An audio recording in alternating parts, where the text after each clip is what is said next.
우리는 교회에 왜 다니는가에 대해서 배우고 있습니다. 우리가 왜 교회에 다녀야 하냐? 교회 다니면 좋으니까 교회에 다닙니다.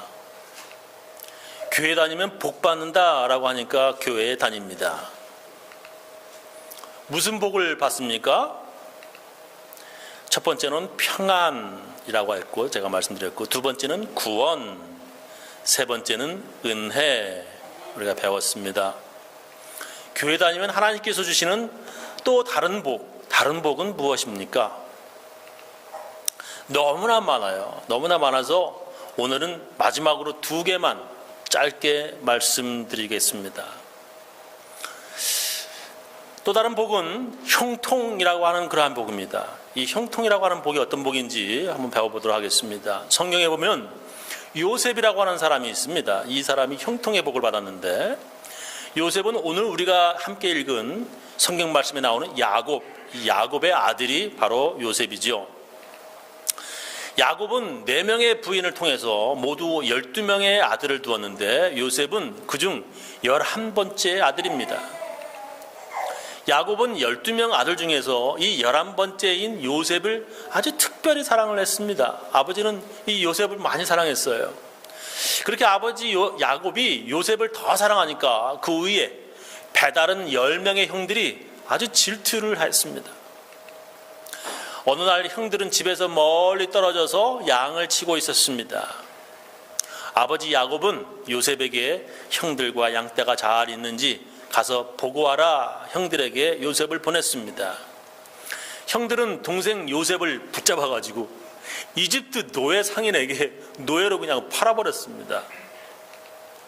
그러고 나서 아버지 야곱에게는 요셉이 짐승에게 잡혀먹었다 거짓말하면서 요셉이 입었던 피 묻은 옷을 보여주었습니다.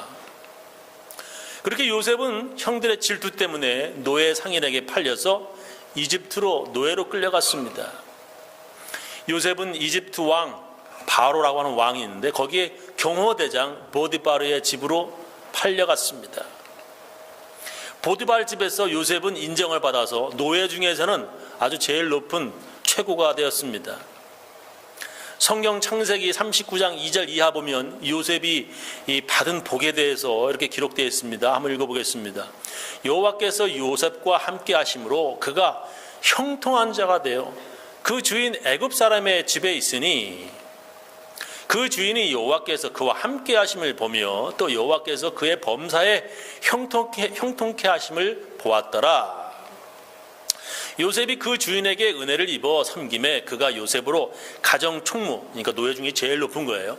자기 소유를 다 그 손에 위임하니 그가 요셉에게 자기 집과 그 모든 소유물을 주관하게 한 때부터 여호와께서 요셉을 위하여 그 애굽 사람의 집에 복을 내리심으로 여호와의 복이 그의 집과 밭에 있는 모든 소유에 미친지라, 이렇게 성경에 기록되고 있습니다. 요셉은 범사에 형통하는 복을 받았습니다. 그런데 이 요셉이라고 하는 사람이 얼굴이 아주 잘생기고 키도 건장해가지고 이 자기 집 여주인이 요셉을 유혹을 했습니다. 요셉은 그런 유혹을 거절하며 그 여주인을 피했습니다. 하루는 그 여주인이 집에 있던 모든 종들을 다 집 밖으로 내보내고 요셉을 끌어안았지만 요셉은 그 자리를 떠나려 했습니다. 그 여주인은 자리를 피하려는 요셉의 옷을 붙잡고 늘어졌습니다. 요셉은 여주인이 붙잡은 자기 옷을 벗어버리고 밖으로 뛰쳐나왔습니다. 그 여주인은 자존심이 상해가지고 소리를 지르면서 이 노예 요셉이 나를 강간하려 했다고, 그 증거가 바로 이것이다 하면서 요셉의 옷을 보여주면서, 사람들에게 보여주면서 그에게 모든 죄를 뒤집어 씌웠습니다. 그래서 요셉은 누명을 쓰고 감옥에 들어갔습니다. 감옥에 들어간 요셉은 그곳에서 이집트 왕 바로의 신하 2명을 만났습니다. 그들은 바로의 최측근 신하들이었는데 바로에게 미움을 받아서 감옥에 들어간 것입니다. 그 신하 2명이 꿈을 꾸었는데 요셉은 한 사람은 다시 복직될 것이고 한 사람은 사형당할 것이라 이렇게 꿈을 해몽해 주었습니다. 요셉은 당신이 복직되어 나가면 나를 감옥에서 나가게 해달라고 그렇게 얘기를 했습니다. 근데 그 꿈 해석한 대로 다 이루어졌습니다. 그러나 그 복직된 신하는 요셉을 잊어버렸습니다. 그리고 2년이 흘렀습니다. 2년 동안 다시 또 감옥에 있는 겁니다. 이집트 왕 바로는 꿈을 꾸었는데 왕이 아주 이상한 꿈을 꾸었습니다. 이집트 안에서 아무도 그 꿈을 해석하지 못했습니다. 그때 복직된 신하가 이제 생각난 겁니다. 자기가 감옥에 있었을 때 내 꿈을 해몽한 요셉이 생각나서 왕에게 요셉을 추천해 주었습니다. 감옥에서 불려온 요셉은 바로 왕의 꿈에 대해서 이제 설명을 해줍니다. 왕이 꾼 꿈은 이집트에 7년간 풍년이 들 것이고 또한 7년간 흉년이 들 것이라고 하는 꿈이라고 이렇게 해명을 해 주었습니다.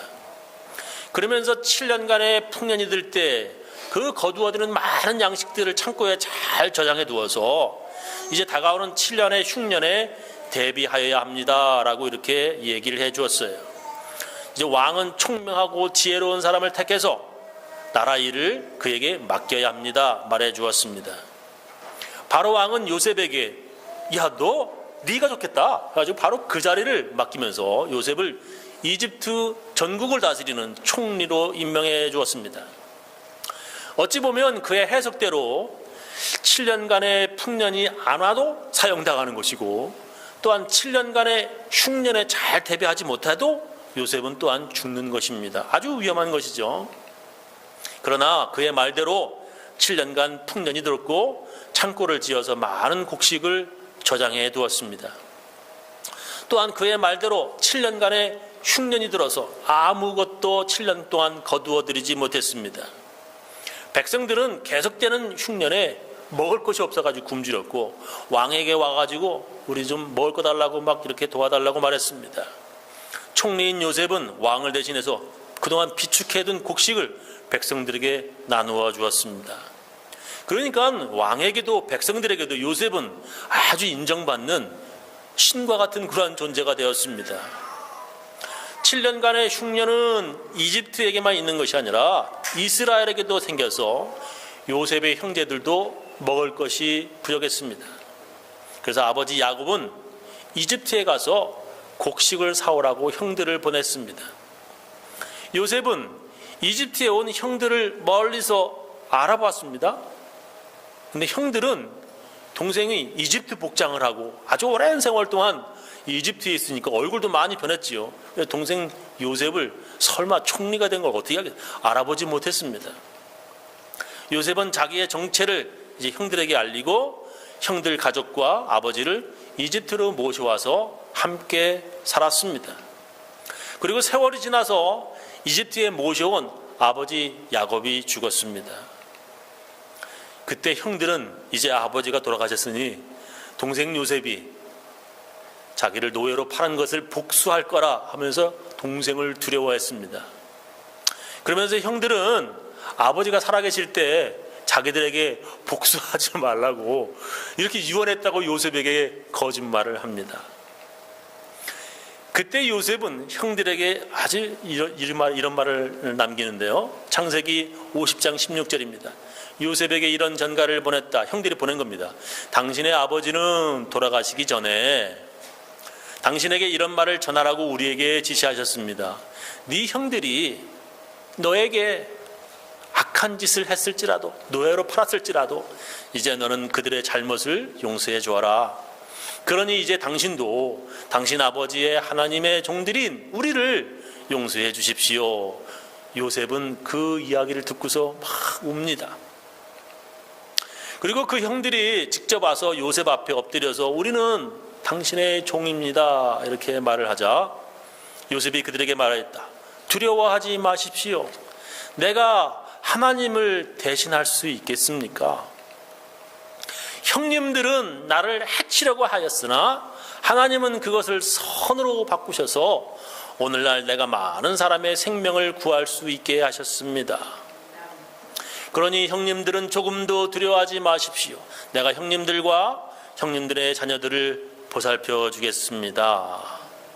이와 같이 요셉은 따뜻한 말로 그들을 안심시켰다라고 하는 말씀이 나옵니다. 형들이 나를 해치려고 했지만 하나님은 그것을 선으로 바꾸셨다라고 하는 것입니다. 형들이 자기를 노예로 팔았지만 하나님께서는 지금 우리 모든 가족을 살리는 이집트의 총리가 되게 하셨다는 것입니다. 자기가 노예로 있을 때 자기 집 여주인이 자기를 해하려고 하였지만 하나님은 감옥에서 바로의 신하들을 만나게 하셨다라고 하는 것입니다. 복직된 신하가 자기를 잊어버렸지만 하나님께서는 바로 왕의 꿈을 해석하는 자가 되게 하셨다라고 하는 것입니다. 사람들이 자기를 해롭게 하려 했지만 하나님께서는 그것을 도리어 내게 좋은 기회가 되게 하셨다라고 하는 것입니다. 성경을 그것을 형통의 복이라고 합니다. 사람들이 골탕먹이라고 했지만 도리어 그것이 잘 되는 기회가 되는 것입니다. 죽음의 문으로 나를 끌어들였지만 그것이 도리어 축복의 문으로 들어가는 것입니다. 여러분도 이런 형통의 복 받으시기를 바랍니다. 아멘이 무슨 뜻이냐면 나도 그렇게 되기를 원합니다 라고 하는 뜻입니다. 그래서 아멘을 꼭 하셔야 돼. 여러분도 이런 형통의 복 받으시기를 바랍니다. 네, 아멘 크게 하신 분만 받는 게 아니라 아멘 적게 하신 분들도 다 그렇게 받으실 줄 믿습니다. 다섯 번째는 또 어떤 복이 있냐면 되갚아 주시는 복이 있습니다. 하나님께서 갚아주시는 복이 있어요. 하나님께서 주시는 복 중에 이 되갚아 주시는 복이 있습니다. 그런 복을 받은 사람은 아브라함이라고 하는 사람이었습니다. 하나님께서 아브라함에게 이렇게 말씀하셨습니다. 이렇게 약속하셨어요. 창세기 12장 1절 이하에 보면 여호와께서 아브라함에게 말씀하셨다. 너는 네 고향과 친척과 집을 떠나서 내가 지시한 땅으로 가거라. 내가 너를 큰 민족의 조상이 되게 하고 너를 축복하여 내 이름을 크게 떨치게 하겠다. 너는 다른 사람에게 복을 끼치는 자가 될 것이다. 너를 축복하는 자를 내가 하나님이 축복하고 너를 저주하는 자를 내가 저주할 것이니 땅의 모든 민족이 너를 통해 복을 받을 것이다. 이렇게 말씀하셨어요. 너를 축복하는 자를 내가 축복하고 너를 저주하는 자를 내가 저주할 것이다 라고는 그러한 말씀입니다. 아브라함을 축복하면, 사람들이 아브라함을 축복하면 그 아브라함을 축복했기 때문에 복 받습니다. 근데 아브라함을 저주하고 아브라함한테 막 욕하고 그러면 아브라함을 저주했기 때문에 저주받습니다. 아브라함에게 잘 대해주면 그 일 때문에 하나님께서 잘 대해주는 복을 받고, 아브라함 함부로 미워하고 그러면 하나님의 미움을 받는 것입니다. 어떻게 그런 일이 일어나냐고요? 말도 안 된다고요? 복을 주시고 복을 만드시는 하나님께서 그렇게 성경책에 말씀해 주셨습니다. 저는 그런 복을 받고 싶습니다. 함부로 교회 욕하고 목사 저주하면 하나님의 저주받고, 목사에게 하나님의 종이라고 대접하면 하나님의 복이 임하는, 저는 그 복을 받고 싶습니다. 그 밖에도 하나님께서 주시는 여러 가지 복이 참 많습니다. 그것을 다 말하려면 시간이 부족합니다. 여러분 그런 복 다 받고 싶지 않습니까? 여러분들이 그런 복 받고 싶어 하실 것이라 저는 믿습니다. 그렇다면 어떻게 그런 복을 받을 수 있습니까? 교회 다니면 그냥 모두 자동적으로 다 그런 복 다 받는 겁니까? 그거 아니죠. 교회만 다니면 가만히 있어도 그런 복 받는 것은 아닙니다. 그래서 오늘 설교 제목이 교회 다니면 다 복을 받는가? 첫 번째 시간입니다. 다시 말하면 어떻게 하면 우리가 그런 복, 하나님께 주시는 복을 받게 되는가입니다. 어떻게 해야 우리는 그런 복들을 받을 수 있습니까? 오늘부터 어떻게 해야 하나님께서 주시는 복을 받는지 말씀드리려고 합니다. 첫 번째는 기도입니다. 기도해야 하나님께서 주시는 복을 받습니다. 성경에 보면 기도해서 복을 받은 사람들의 기록이 참 많이 나옵니다. 이 역대상 4장 10절에 야베스라고 하는 사람이 나오는데, 야베스가 이스라엘 하나님께 아뢰어 가르되 원컨대 주께서 내게 복에 복을 더하사 나의 지경을 넓히시고 주의 손으로 나를 도우사 나로 환난을 벗어나 근심이 없게 하옵소서 하였더니 하나님이 그 구하는 것을 허락하셨더라 라고 하는 말씀이 나옵니다. 야베스라고 하는 사람이 하나님께 내게 복을 달라고, 복의 복을 달라고 기도했더니 하나님께서 그 구하는 것을 허락하셨다, 복 주셨다 하는 말씀입니다. 오늘 우리가 함께 읽은 성경 말씀에 야곱이 복을 달라고 떼를 쓰는 말씀, 오늘 우리가 함께 읽은 말씀이 바로 그 말씀입니다. 전에 말씀드린 대로 이집트 총리가 된 요셉의 아버지가 바로 이 야곱인데, 야곱의 젊었을 때의 일이 오늘 읽은 말씀입니다. 이 야곱은 또 아버지가 이삭이죠. 이삭의 아들입니다. 야곱의 아버지 이삭이 나이가 많아서 이제 아들에게 마지막으로 축복 기도를 하려고 했습니다. 근데 이삭에게는 쌍둥이 아들이 있었죠. 에서와 야곱이 있었습니다. 근데 아버지 이삭은 큰아들 에서를 사랑했고 어머니 리브가는 동생 야곱을 사랑했습니다. 아버지 이삭은 형 에서를 축복 기도하려고 했습니다. 근데 어머니가 눈이 잘 안 보이는 아버지 몰래 동생 야곱을 형처럼 분장을 시켜가지고 형 옷을 입게 해서 축복 기도를 받게 했습니다. 나중에 그것을 안 형 에서가 동생 야곱을 죽이려고 해가지고 어머니는 야곱을 자기 친정집으로 피신하게 했습니다. 축복 기도라고 하는 것이 얼마나 중요한 것인가라고 하는 그들의 행동을 보면 우리가 짐작이 대충 하게 되는 것입니다. 누군가는 뭘 그까짓 걸 가지고 형제들끼리 그러냐고 말이야. 다시 한번 아버지가 또 축복 기도하면 되지 않겠냐. 그렇지만 이 믿는 사람들한테는 그들에게는 아주 심각한 문제입니다. 믿지 아니하는 사람들에게는 기도가 별것도 아니지만 이 복을 믿는 사람들에게는 아주 중요한 문제입니다. 기도는 믿지 아니하는 사람들에게는 별것도 아니지만 믿는 사람들에게는 아주 심각한 것입니다. 기도는 믿지 아니하는 사람들에게는 웃기는 짓이에요. 그러나 믿는 사람들에게는 그 믿음대로 되는 일입니다. 형을 피해 외갓집으로 도망간 이 야곱은 20년이 지났습니다. 그래서 큰 부자가 되어가지고 고향으로 돌아오게 되었습니다. 많은 가축대를 몰고서 부자가 되어서 이제 고향으로 돌아오는 것입니다. 근데 사람들이 이야기하는데 자기 형이 400명의 군사를 거느리고 말을 타고 자기에게 오고 있다고 하는 소식을 듣습니다. 야곱은 이 20년이 지났는데 형 에서가 아직도 아버지 축복기도 사건을 잊지 않고 자기에게 복수하기 위해서 400명 되는 그렇게 많은 군사를 몰고 온다는 것에 대해서 아주 두려웠습니다. 그래서 야곱은 형 에서를 달래기 위해서 그에게 줄 많은 가축대와 선물들을 먼저 보냅니다. 창세기 32장 13절 오늘 읽은 말씀이죠.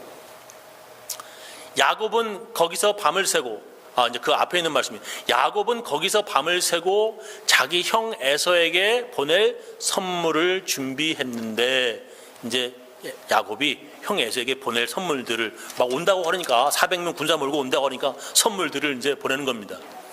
그것은 암염소 200마리, 수염소 20마리, 암양 200마리, 수양 20마리, 젖자른 낙타 30마리와 그 새끼들, 암소 40마리, 황소 10마리, 암낙이 20마리, 순낙이 10마리였다.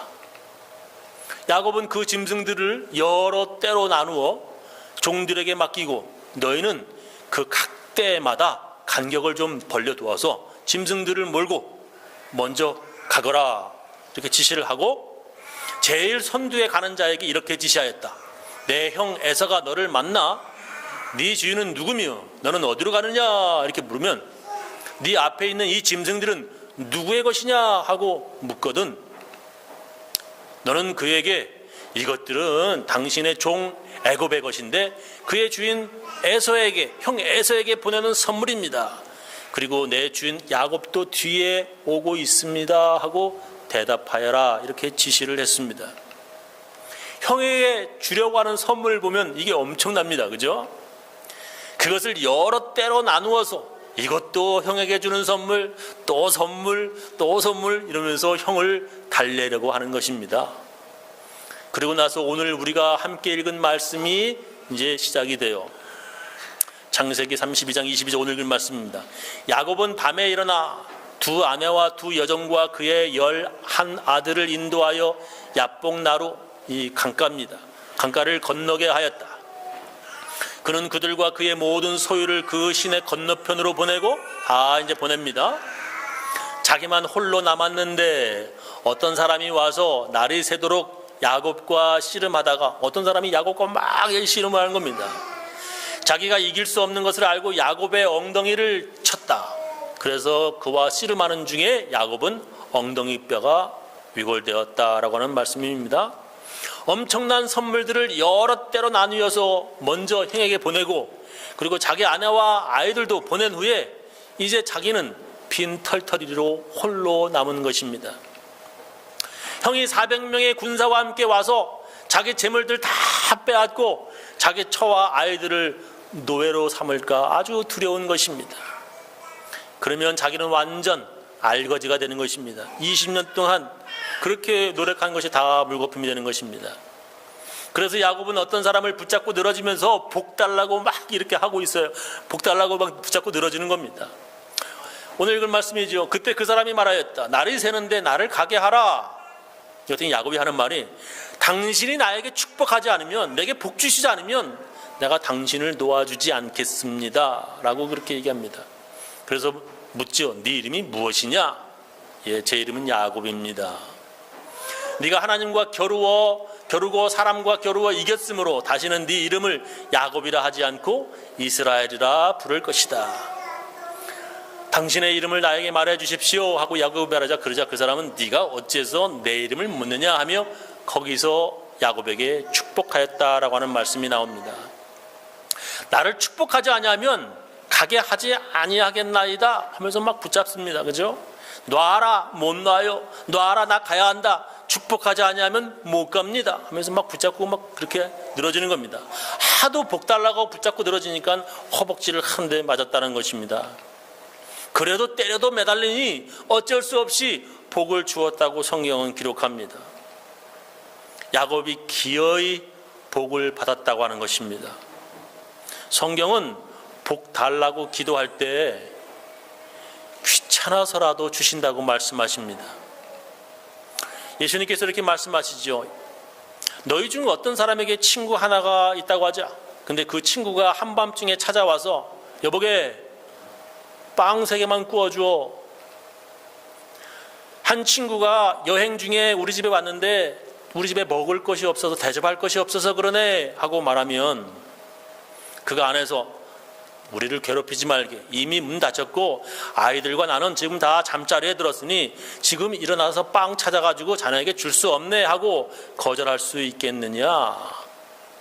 내가 너에게 말하지만 그가 비록 자기 친구라고는 이유 때문에 일어나 주지는 않을지라도 그가 끈질기게 두들기면서 졸라대기 때문에 안 주면 계속 문 두드리니까 귀찮잖아요. 잠을 못 자잖아요.